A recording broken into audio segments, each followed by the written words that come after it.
Bueno, ¿os acordáis que el primer día os dije que lo más importante de este curso era que disfrutáramos todos, ¿no? Yo no sé vosotros, pero yo de verdad me lo estoy pasando muy bien.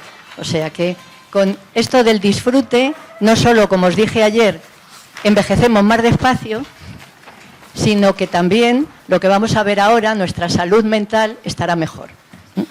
Entonces, como os habéis dado cuenta que a lo largo del día de hoy estamos metiendo este tema de la microbiota, los probióticos dentro de determinadas enfermedades. Entonces, yo voy a abordar un poco la salud mental y las enfermedades que están alrededor de esta salud mental.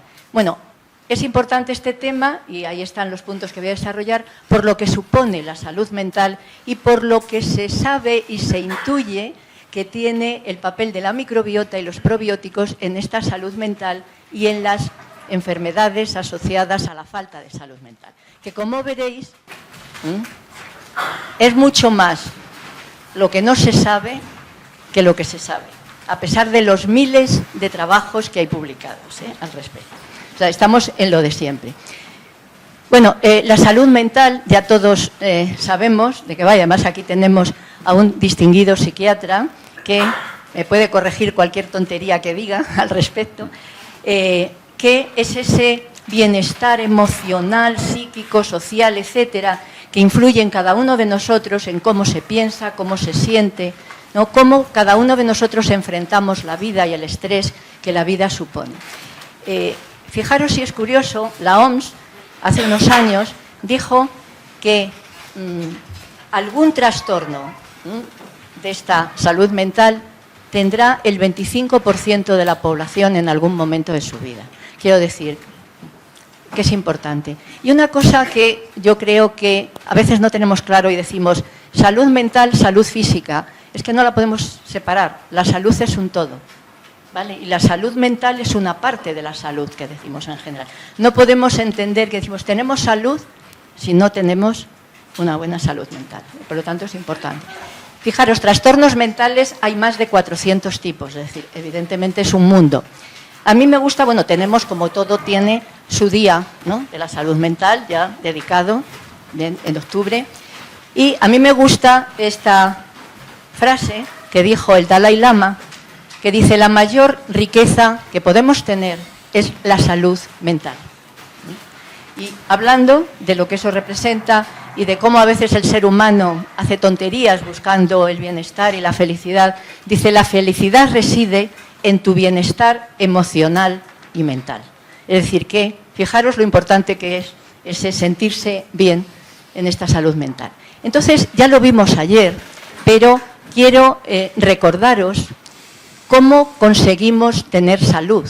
Y esa salud la vamos a aplicar a todo el contexto, ¿de acuerdo? Y os acordáis que dijimos que para tener salud tenemos que tener una buena capacidad de adaptarnos a los cambios.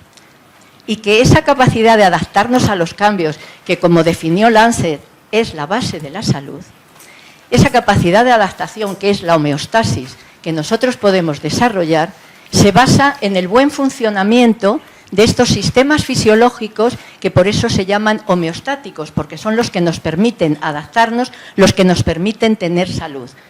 Sistema nervioso, endocrino e inmunitario. Y no solo de cómo estén cada uno de ellos, sino recordar, y ahí me voy hoy a detener un poquito más, en esa comunicación que hacen los tres sistemas para que realmente tengamos una buena homeostasis y una buena salud. Y esa comunicación es la base de esta ciencia, la psiconeuroinmunoendocrinología. Muchas personas, para abreviar, la llaman solamente psiconeuroinmunología y llaman eso del PNI. Habréis oído, yo estoy haciendo un PNI. Bueno, pues lo que están haciendo es intentando estudiar algo sobre este campo, en donde, como veis, es un puzzle. Entonces, cada una de las piezas es lo que aporta el sistema nervioso, el sistema endocrino, el sistema inmunitario. Y, lógicamente, esa psico viene de esas funciones que desarrolla nuestro cerebro. Y vamos a ver un poquito, porque vais a entender mucho mejor todo lo que se está hablando en el curso y el tema de la salud mental y las enfermedades asociadas, si entendemos cómo es esto de la psiconeuroinmunoendocrinología, cómo funciona en cada uno de nosotros. Fijaros, esa conexión que genera un gran sistema homeostático, porque no los podemos separar, están siempre comunicándose, por lo tanto hablamos de que tenemos un gran sistema neuroinmunoendocrino, ¿de acuerdo? Funciona de la siguiente manera. Imaginaros que este rectángulo es nuestro cerebro. Nuestro cerebro es capaz de recibir los estímulos de tipo psicosensorial y hace una respuesta integrada en el cerebro produciendo toda una serie de neurotransmisores, de hormonas, que los vamos a visualizar ¿en qué? En una conducta determinada. Según un estímulo de tipo social, nosotros tenemos una respuesta conductual. Pero todos estos neurotransmisores y hormonas que generamos frente a cualquier estímulo de este tipo no se quedan ahí en el cerebro. Van por vía nerviosa y vía sanguínea a todo el organismo. Es decir, todo nuestro organismo se entera de ese estímulo psicosocial. Y, por supuesto, las células del sistema inmunitario que están no solo recirculando, como dijimos ayer, en todos los órganos, en todos los tejidos tenemos células de este sistema. Se enteran de este estímulo psicosocial. En este circuito largo, además, va para el otro lado.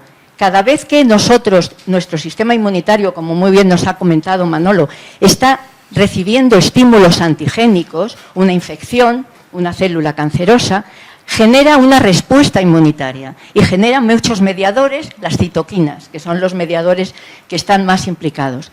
Y esto no solo nos permite defendernos de este antígeno, sino que esos mediadores van a ir por todo el organismo, vía sanguínea y vía nerviosa, y van a llegar también al cerebro. Y van a modificar ese cerebro. ¿De acuerdo?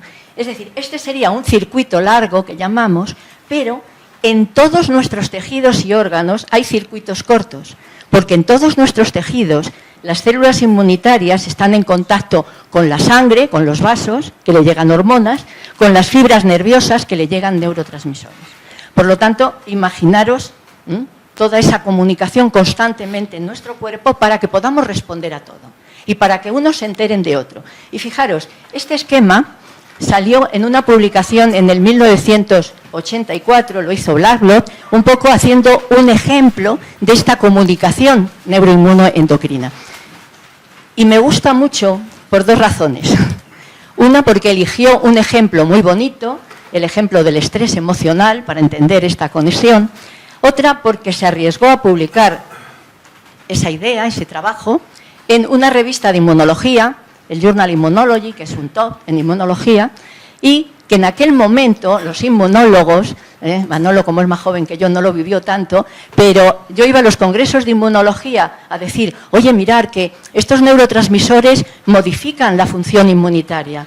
Y me decían, tú estás de los piños, ¿no? O sea, ¿qué tiene que ver la inmunidad con los neurotransmisores y el cerebro? Y claro, tenías que irles convenciendo, perdona, es que están relacionados. O sea, quiero decir que es algo que ahora hay revistas especializadas para el tema, hay congresos, hay de todo, pero en aquel momento se pensaba que eran dos cosas separadas. La inmunidad por un lado, el sistema nervioso iba por otro. Bueno, pues fijaros, Blacklock pone este ejemplo muy bonito de lo que hacemos en una respuesta al estrés emocional, por ejemplo, ese estrés crónico emocional que podemos tener. Y ya sabéis que clásicamente ese estrés emocional lo percibimos en nuestro cerebro y en el hipotálamo producimos una hormona, CRH, que en la hipófisis nos hace liberar ACTH, que la ACTH va por sangre y llega a las cápsulas suprarrenales y producimos glucocorticoides, producimos el cortisol, que todos conocemos. Y esos glucocorticoides hacen lo que ya sabemos en todo nuestro organismo para prepararnos para esa respuesta al estrés, ¿vale? Pero también esos glucocorticoides, ese cortisol, llega a las células inmunitarias que están por todas partes, que tienen receptores para todo tipo de neurotransmisores y hormonas, y va y le dice, oye, a las pobres células inmunitarias, que si no, ¿cómo se enteran? Mira, que es que tengo un estrés emocional. Y van las células inmunitarias y dicen, vale. Y entonces modifican su función ante ese estrés emocional. Por otra parte, nuestro sistema inmunitario, como dijo Blacklock muy bien, sería un receptor de estímulos que podemos llamar no cognitivos, a diferencia del cerebro, que son cognitivos. El sistema inmunitario no cognitivo es que una infección que tenemos, un cáncer que se nos está desarrollando, ¿vale? Entonces, responde activándose, haciendo esa respuesta que permite defendernos de esa infección. Y en eso que está soltando esas citoquinas, van a todo el organismo, como hemos dicho antes, y también van a este eje. Y entonces, este eje, y por supuesto nuestro cerebro, se entera de que tenemos una infección. ¿Os dais cuenta?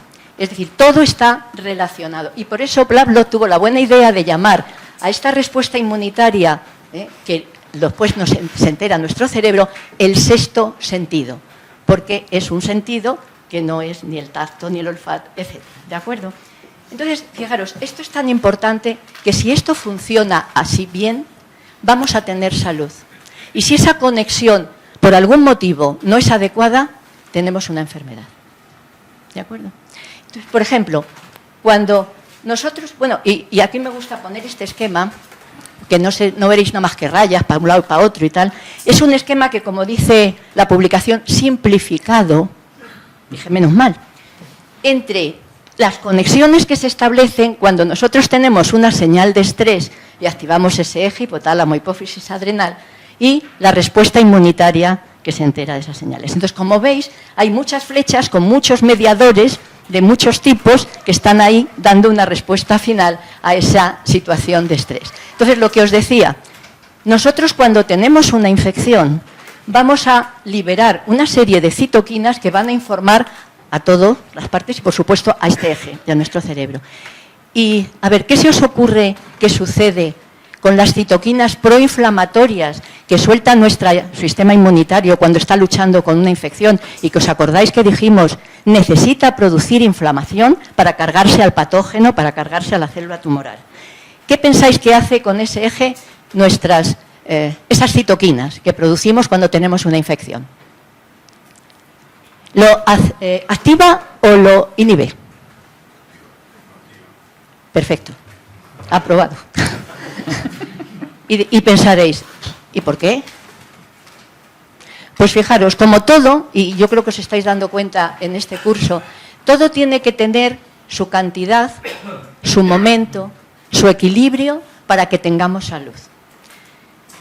Si nosotros tenemos una inmunidad, que siempre os habéis dado cuenta que siempre hablamos, modula. ¿Modula qué quiere decir? Que lo deja bien. Porque si decimos lo activa, es que activarlo mucho a nada es bueno. Tiene que dejarlo modulado, es decir, en buen sitio. Entonces, si nosotros estamos respondiendo a una infección, soltando una gran cantidad de citoquinas proinflamatorias, y luego veremos el ejemplo en el caso de la COVID. ¿Qué es lo que nos interesa? Que en un momento determinado, cuando nos hemos cargado a ese patógeno, la inflamación baje y todo vuelva a su ser. Porque si no baja, ¿qué pasa? Que nos quedamos con una inflamación crónica, la base de todas las enfermedades. ¿Entendéis? Y entonces, ¿qué sucede activando este eje? Que activamos más la producción de ese cortisol, de esos glucocorticoides, que como sabéis son antiinflamatorios. Y al ser antiinflamatorios cortan la inflamación esa que tiene que pararse. ¿Os dais cuenta? Si alguien no funciona o no tiene bien ese circuito, pues tiene un problema. ¿Vale? Entonces, esta conexión, esta psiconeuroinmunología, no se explica a través de estas conexiones que establecen los tres sistemas con sus mediadores, no se explica cómo cuando tenemos, digamos, una situación de tristeza, estamos depres, mal, como decimos, tengamos una inmunidad peor y tengamos mayor riesgo de tener una infección, de tener un cáncer. En cambio, cuando estamos felices, nos lo pasamos estupendamente. Los mediadores que suelta nuestro cerebro hacen que nuestra inmunidad esté más potente y seamos más resistentes a todo eso. Pero esto funciona no solo en este sentido, funciona bidireccional. Como hemos dicho antes, cada vez que tenemos una infección, estas citoquinas modifican nuestro cerebro. Y fijaros hasta qué punto esto es así, que en este esquema que salió en una revista muy buena, en Science, explica la base de la depresión. Y dice, pinta aquí el cerebro y dice, cada vez que tenemos una situación de estrés que no llevamos bien, cambia nuestra neuroquímica cerebral y vamos a tener riesgo de depresión. Pero dice, ojo, cuando tenemos una inmunidad, y aquí pone a un macrófago, una inmunidad que está sobreactivada respondiendo a una infección y esas citoquinas proinflamatorias llegan a nuestro cerebro, modifican esa neuroquímica y tenemos depresión. Es decir, que una depresión puede venir también, una alteración mental puede venir precisamente de una infección o de un sistema inmunitario que no está bien controlado. O sea, imaginaros la importancia que tiene esto. Y esto explica todas las consecuencias de cada vez que tenemos un proceso infeccioso. Generamos las bacterias, esos lipopolisacáridos, activamos nuestra inmunidad, generamos muchas citoquinas que atraviesan la barrera hematoencefálica y modifican la neuroquímica cerebral y también la parte hormonal que tiene nuestro cerebro. Y todos esos neurotransmisores, neuromoduladores, van a hacer cosas. Si están en condiciones apropiadas, van a hacer cosas positivas. Fijaros, citoquinas proinflamatorias las necesitamos para que nuestro cerebro esté bien. Para esa sinapsis y esa plasticidad neuronal necesitamos una cierta cantidad de citoquinas proinflamatorias. También las necesitamos, ¿sabéis para qué? Cada vez que tenemos una infección, ¿qué es la conducta que hacemos? Lo que se llama el sickness behavior, la conducta de la enfermedad. ¿Qué es lo que hacemos todos cuando tenemos un gripazo o tal? Nos vamos a la cama, nos metemos, nos acurrucamos, aparte de tener fiebre, y no tenemos ganas de nada, ¿vale? Ni de lavarnos, ni de reproducirnos, de comer, nada de nada. ¿Y eso por qué es? Eso es porque eso es lo que necesita nuestro organismo para poder defendernos bien de esa infección. Y entonces esas citoquinas proinflamatorias lo que hacen es, venga, tú duerme, tú quédate quieto, toda tu energía la vamos a dedicar a defendernos de esa infección, ¿de acuerdo? Y todo vamos bien. Y salimos de esa infección y recobramos la normalidad. El problema es que si salimos de la infección y no hemos recobrado esa normalidad, nos quedamos con ese sickness behavior, que es la base de la depresión, no hago nada, lo único que quiero es dormir, me quiero quedar en la cama, ¿entendéis? Otra cosa importante es que si esos niveles están alterados de esas citoquinas, nosotros vamos a desarrollar un desorden psiquiátrico sí o sí. Y de hecho, aunque no me va a dar tiempo a contároslo luego, hay experimentos muy bonitos que demuestran que esas citoquinas, cuando están en exceso y en un momento determinado de la vida del individuo, van a generar riesgo de patologías como, por ejemplo, la esquizofrenia, que está muy visto, ¿de acuerdo? O sea que, ojo con esto. Bueno, entonces, os pongo aquí el ejemplo de esa pandemia que hemos tenido y que todos somos conscientes que, independientemente de que haya superado la infección, hay un porcentaje alto de enfermedades mentales. El 25% actualmente de las personas que tienen el COVID persistente tienen alteraciones a nivel de ansiedad, depresión, fallos en la emocionalidad, etc.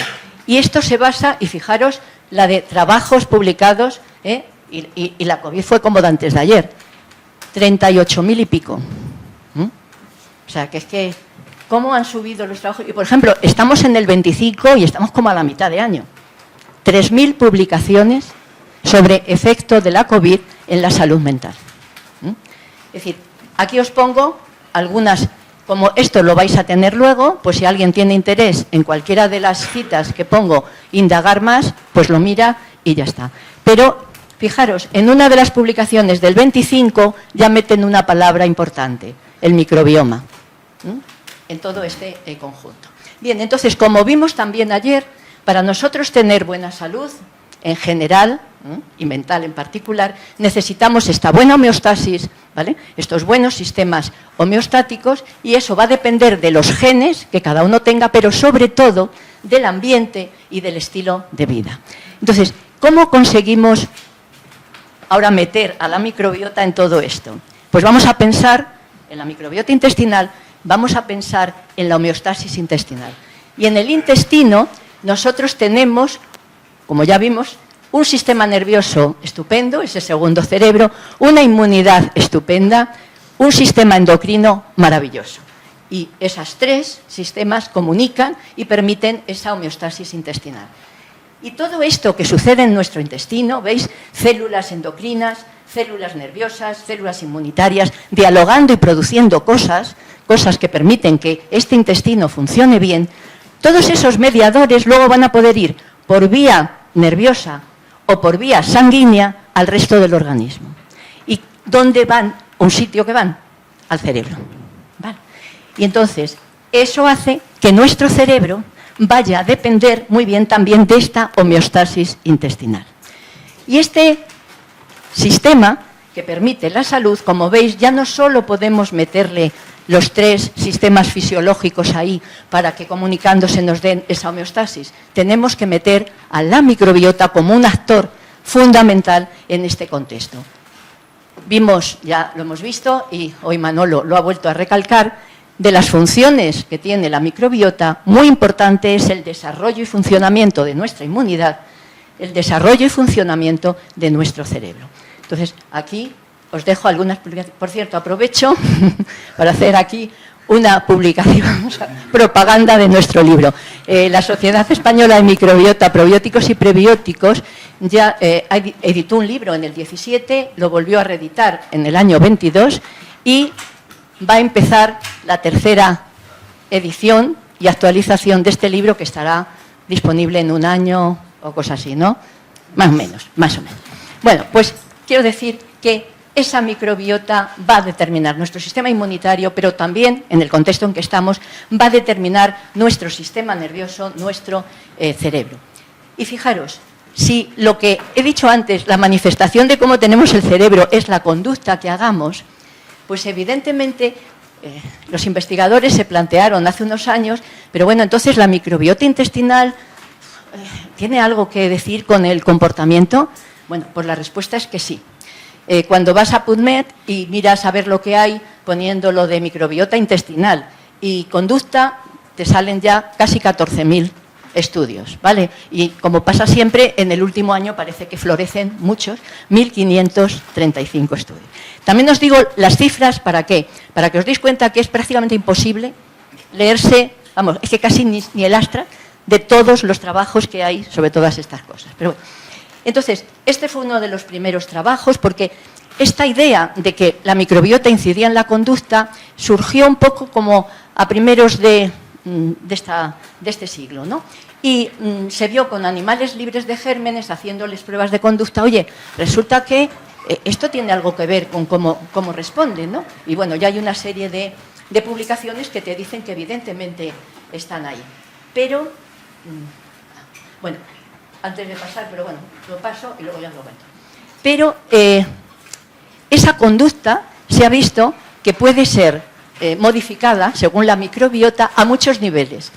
No solo, claro, estaba en la de antes, pero bueno, no solo como en esta publicación se dejó en evidencia la conducta que podemos tener a nivel individual, social y de elección de pareja, que hace una revisión muy buena en ese sentido, sino también a muchos niveles. Por ejemplo, y ahí os dejo algunas de las revisiones más potentes en este campo. La microbiota afecta a las decisiones que tomamos en lo que comemos y en lo que bebemos. Es decir, que eso que a veces decimos, hoy cómo me apetece, ¿vale? Pues lo mismo que según esos autores de la revisión anterior decían que según cómo se liga, depende de la microbiota que tengas, este me gusta, uy, este no tanto, pues lo mismo con la comida y con la bebida, ¿no? Uy, es que a mí me apetece esto. Bueno, pues parece ser, ahora hasta que esto lo demostremos falta mucho, pero lo que se sugiere es que ahí la microbiota tiene mucho que decir, ¿no? En que nos apetezca una cosa, nos apetezca otra. Luego hay también revisiones muy potentes sobre la conducta agresiva, la sociabilidad, y también en el proceso de recompensa. Es decir, eso que hace que tanto las cosas normales como la comida, la conducta sexual también, etcétera, digamos, te apetezca unas cosas o tal, porque te dan un gustito y tienes una recompensa de bienestar, pues parece ser que ahí también está implicada la microbiota. Y por supuesto en la adicción, cuando generamos una adicción, parece ser que también está ahí nuestra microbiota. Esto lo pongo porque me resultó curioso, es un Nature, una editorial en el 2021, y lo que comentaban era lo mal que lo pasaron los investigadores que por el año 2006 intentaban publicar sus resultados diciendo, es que la microbiota incide en la conducta, lo hacían en animales, y lo mandaban a publicar a un sitio y decían, ¿de qué vais? ¿Vale? Y a otra revista, y a otra revista, y a otra revista. Y al final lo pudieron publicar, que eso es lo importante, pero algo que les costó publicar, hoy es aceptado por todos, está en revistas importantes. O sea, para que veáis que a veces la ciencia le cuesta adoptar ciertos... No. Entonces, claro, con todo esto que hemos visto entendéis ese famoso eje que ya ha sido nombrado, y Ascensión lo ha comentado también antes, que es el eje microbiota, intestino, cerebro. Entonces, como estamos viendo, esa microbiota que tenemos en el intestino, que más que per se es por todo lo que produce ella misma y por lo que hace producir a todo el epitelio y las células que están ahí, dialoga con los sistemas inmunitarios que producen neurotransmisores, hormonas, citoquinas, que van a atravesar la barrera hematocefálica y van a modificar la función cerebral. Y pongo aquí esto para que no se me olvide, lo de la espiral, porque aunque antes no os lo he dicho, en lo de la psiconeuroinmunoendocrinología, no hay un circuito que sea voy para abajo y luego subo para arriba. Cuando subes otra vez para arriba al cerebro, esa modificación del cerebro vuelve a bajar al sistema inmunitario, lo modifica, vuelve a subir, ¿entendéis? Es decir, que es una espiral la que estamos generando constantemente. Curiosamente, lo que hay sobre este eje, y uno de los que más publican es este irlandés, este científico Cryan, que cada mes está sacando una revisión, ¿veis? Lo enmarcan dentro de la psiconeuroinmunología. Es decir, que este eje no lo podemos entender bien si no tenemos en cuenta la psiconeuroinmunología. Y aquí, este concepto, en donde lo que pasa en el intestino a través del eje va a modificar nuestro cerebro, se puede ver desde el neurodesarrollo hasta la neurodegeneración. Y como pones ahí, interviene en toda nuestra emocionalidad. Entonces, hemos dicho que partimos de la microbiota y modificamos el cerebro. Pero ese cerebro modificado produce cosas que van a ir también vía nerviosa y vía sanguínea al intestino. Es decir, es un eje bidireccional, ¿de acuerdo? Por eso, y ya se ha comentado, todo lo que pasa en nuestro cerebro, esas respuestas al estrés, esas emociones que tenemos, van a ir vía nerviosa y vía sanguínea a nuestro intestino, modifican la homeostasis intestinal y modifican nuestra microbiota. ¿De acuerdo? Y el ejemplo que está más estudiado es siempre el de estrés.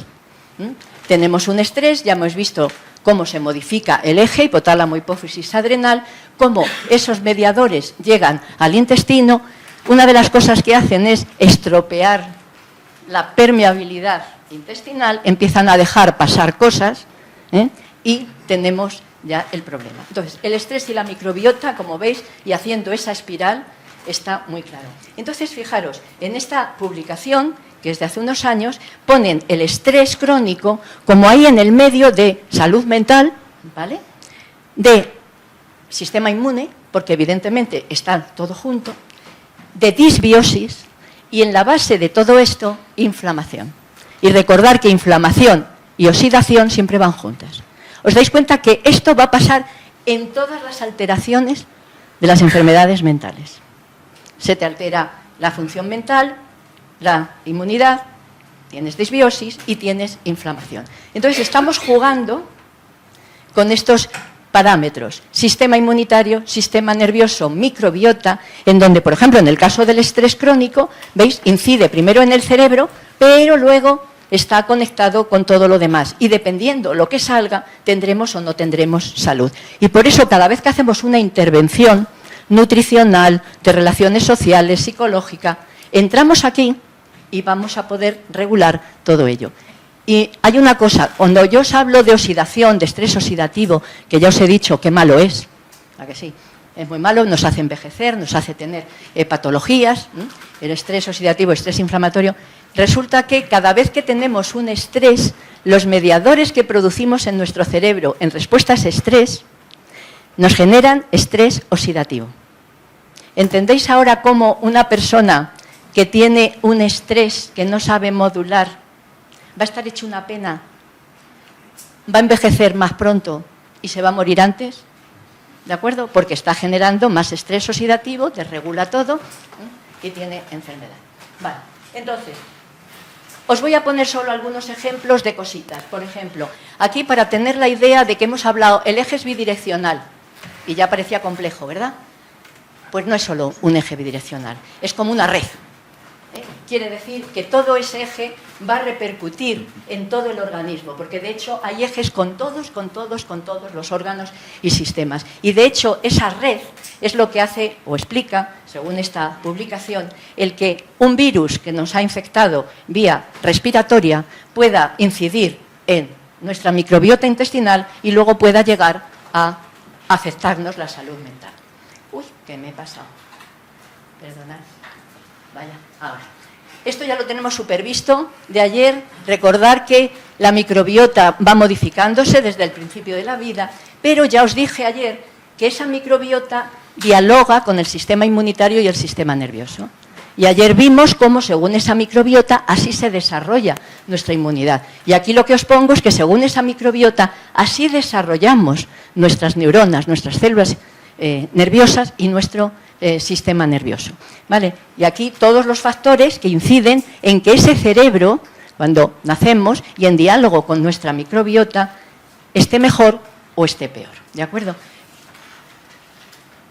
Ah, bueno, se me ha olvidado comentaros, para hacer también propaganda, hicimos hace unos años un consenso, una guía de consenso entre Semipib con la Sociedad Española de Neurología y con la Sociedad Española de Psiquiatría Biológica. Y en el momento es lo único que hay, ya se está quedando anticuado, sobre microbiota, probióticos, prebióticos y todas las patologías neurológicas y psiquiátricas. Que la conclusión es que todavía no se sabe casi nada de nada, ¿vale? Pero, bueno, ahí estaba recogido lo que había. Entonces, aquí me gusta este trabajo, que creo que también lo firma Cryan, claro, en donde ve la importancia de todo, incluso antes de que nacemos, para ese desarrollo cerebral. ¿Os acordáis que hemos visto en muchas charlas que dice, oye, lo que hace la madre gestante luego va a repercutir en el feto y cuando nacen? Bueno, pues ahí lo que utilizan animales de experimentación y le dan una dieta rica en grasa a la madre gestante. Bueno, y observan que su cerebro y su conducta de los fetos vienen modificados por esa dieta rica en grasa que toma la madre, y eso repercute, ya no solo cuando nacen las crías, sino que dura, lo vieron hasta la adolescencia. Y estoy seguro que si siguen mirando, seguiría afectando. O sea, algo que hace la madre en un momento determinado tiene consecuencias en el desarrollo neurológico de la descendencia. Y entonces, en este eje, microbiota, intestino, cerebro, ya nos han dicho, hay toda una serie de cosas que inciden. Esto está en la guía esta. ¿Veis? La dieta, la actividad física, los medicamentos y la contaminación, el ritmo circadiano, pero se han incluido otras cosas, la genética, los medicamentos que se toman, las relaciones sociales, el estrés, bueno, pues todo eso incide. Entonces, recordar que dijimos que no hay dos personas iguales. Cada una tiene sus genes, cada una tiene su ambiente y estilo de vida. Por eso cada una tenemos nuestra microbiota biografía, cada una tenemos nuestra psiconeuroinmunobiografía. Bueno, pues el eje es distinto en cada uno de nosotros. Ese eje microbiota, intestino-cerebro es propio de cada uno, ¿vale? Y recordar que en la base de alteraciones en la microbiota y por lo tanto con repercusiones en el eje va a haber más de 300 enfermedades. Hoy precisamente hemos visto las más asociadas al sistema inmunitario, enfermedades autoinmunes, cáncer. También Ascensión nos ha hablado de la obesidad y de la anorexia, en donde lo más afectado sería el endocrino. Y ahora vamos a ver muy brevemente enfermedades donde lo más afectado por esa disbiosis es el sistema nervioso. Depresión, ansiedad, esquizofrenia, autismo, etcétera, etcétera. Veréis que hay mucha cita, mucha historia. Pues vosotros, si queréis mirarlas, las vais a mirar, si no, no. Pero un poco lo que sí que me gustaría deciros es que este eje, esto que os estamos contando, en el campo de las neurociencias es como un nuevo paradigma, ¿no? Cuando se empezaron a dar cuenta que toda esta microbiota y las cosas que inciden en ella va a repercutir en nuestro cerebro y en las cosas que hace nuestro cerebro, respuesta al estrés, el grado de cognición, la ansiedad, la memoria, etcétera, la verdad que se abrió un campo espectacular, ¿no? Y como veis aquí, todos los esquemas se repiten y son parecidos, ¿eh? Miráis varias revisiones y más o menos dicen lo mismo. Y meten siempre el eje hipotálamo, hipófisis, adrenal, y veis que uno está sano, estupendo, pero que uno tiene disbiosis, ya se empieza a estropear todo y acabas teniendo una enfermedad mental.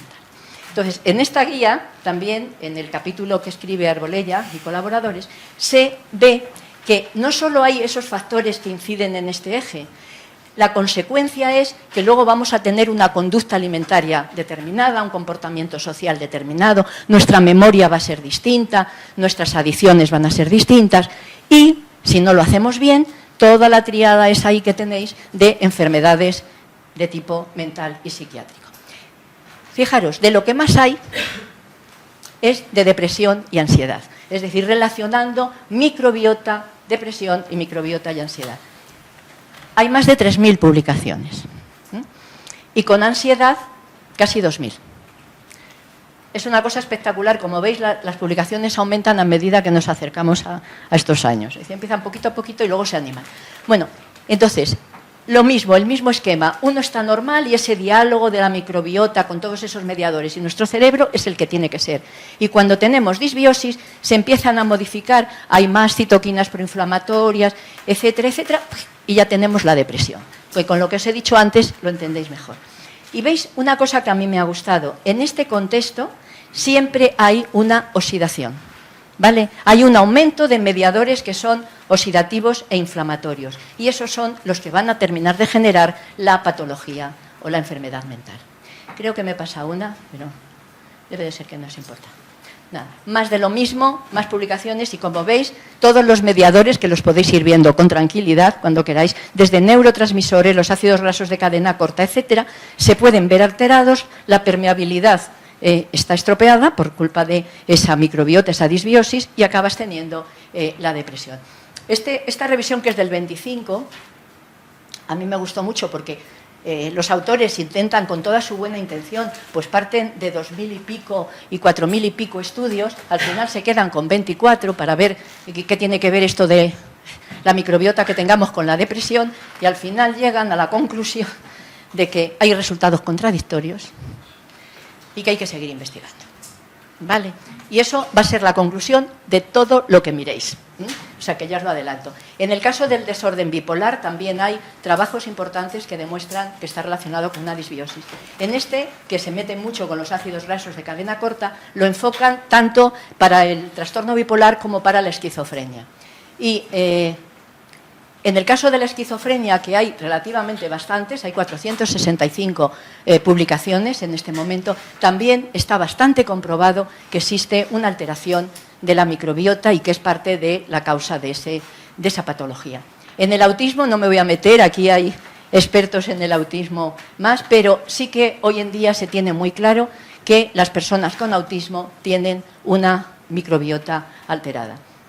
Y hay más publicaciones, pero yo llego a un momento en que me pasa cuando miro estas cosas como a Don Quijote cuando se volvió tarumba leyendo los libros de caballería, ¿no? Ya llega un momento en que digo, va a ser que ya no leo más.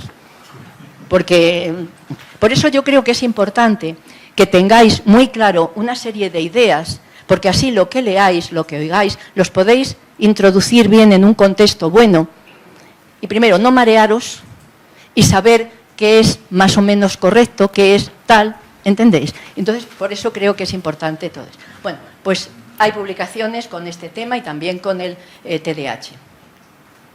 Con las enfermedades neurodegenerativas, que como ya sabéis, pues como están como de moda, pues evidentemente en el caso del Alzheimer, que está bastante estudiado, casi 2.000 publicaciones donde dicen que evidentemente la microbiota tiene bastante que decir en esa patología. Y no solo cuando uno es mayor, sino también cuando uno es pequeño. ¿Entendéis? Es decir, que a lo mejor una persona ha tenido una alteración en el neurodesarrollo que no se le nota mucho cuando llega a la edad adulta, pero luego hay algún factor de riesgo X que hace que manifieste la enfermedad neurodegenerativa. ¿De acuerdo? Por lo tanto, la microbiota está muy, muy relacionada con esto. Este es un esquema que publiqué hace unos años que no tiene mayor importancia. Y lo que sí publiqué es esta especie de, ¿cómo deciros?, señal de lo que puede pasar en el Alzheimer en el marco de ese esquema que os puse antes. Es decir, uno tiene una disbiosis, empiezas a producir más endotoxinas, más amiloide, porque se produce una gran cantidad de amiloide, y recordar que en el Alzheimer hay un aumento de amiloide.